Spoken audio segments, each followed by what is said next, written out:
We're talking about discipline today on Parents TV, and joining us is Dr. Arthur Lavin, pediatrician and co-author of the book, Who's the Boss? Moving Families from Conflict to Collaboration. And it's great to see you today. Thanks for coming in. Thanks for having me here. So, parents discipline their kids in a lot of different ways, and I think there's a lot of disagreement on what's the right way, what's the wrong way. But the important thing is to start setting limits when they're young. So tell us how early you should start disciplining your kids. Well, when you think about the right age to discipline a child, the best thing, or I guess the best point to start with, is thinking about what is discipline. Most people think about discipline as punishing a child to make them obey the rules. But the way we approach the subject, we think about discipline as teaching the child what the rules are and guiding them to help them understand what they are. And that can begin really at a very early age, but the real work of discipline starts sometimes after a year of age. You know, when they're first able to understand that moment, when they go to do something they know they shouldn't do, they turn around with a little twinkle in their eye, and they get some pleasure out of breaking the rule. I think parents start to get really nervous about the terrible twos right around when they're about to hit that age, but does it really exist? Because my kids didn't start having sort of the tantrums and the problems until they were 3. I think all parents, especially when they're about to have their child, are terrified of this concept of the terrible twos. And unfortunately, something like that does happen in most families, so it's good for parents to be prepared and knowledgeable about what exactly this is.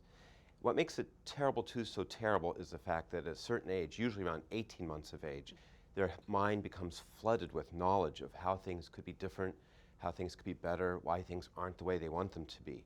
You know, think about a 6-month-old infant.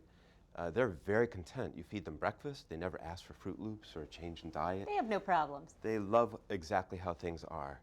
And then something happens around 18 months of age when all of a sudden the child becomes suddenly aware that everything about their life could be different. Sometimes that's good, they can improve their life, sometimes it's bad, but usually it's bewildering. They don't even know why they aren't happy with the way things are. They don't know how to ask for what should be changed. What about tantrums? Because you often see kids, just falling to the floor in the supermarket and they have to have something and they're not getting up. How do you deal with that? Tantrums are a direct result of this whole emergence of new thinking on the part of a young child, a toddler. So if you think about when you learn to walk, the first thing you do is fall down. The same thing happens when you develop consciousness. The first thing your brain does is fall apart. It literally can't handle all the ideas and wishes and desires that flood upon it. And from time to time, it will freeze, as surely as a computer will freeze.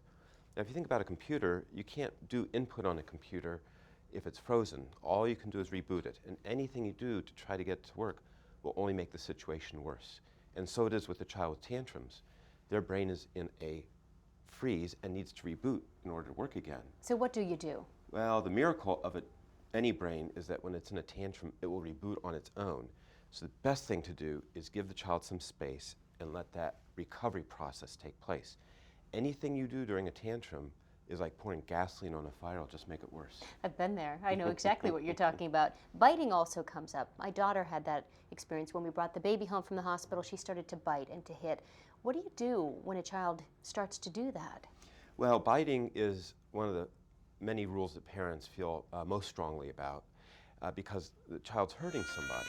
So we don't believe in punishment as much as helping the child be in control of the consequences of their actions. So in the case of biting, the rule that we want to teach them is not to bite someone else. So your child's bitten a friend, let's say, and let's say she's bitten a friend because the friend took a toy that she liked. The first thing you do is you separate your child so that they're not hurting the friend anymore.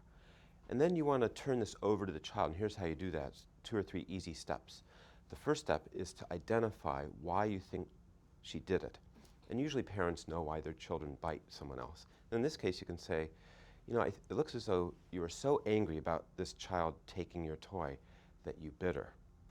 And usually the child will nod, yes, that's why. Now you know you're on the same page. If you're not right, you can easily find the reason why. The next point is the most important step in all steps in discipline, and that is to ask the child what they could do differently besides biting. So again, the rule is not to bite. You can turn to your child and say, next time you get angry at this friend for doing this same thing, what's another thing you could do in order to fix the situation? So let them help you work it out. Absolutely. It's that moment when you ask them, how else could you do it? It's that quiet moment after that where the teaching of the rule really occurs. All right, Dr. Lavin, thank you so much for coming in. You've helped not just me, but I think a lot of moms and dads out there. Really appreciate it. And to get a copy of Dr. Lavin's book, Who's the Boss?, go to Amazon.com. Thanks so much for watching Parents TV. We'll see you soon.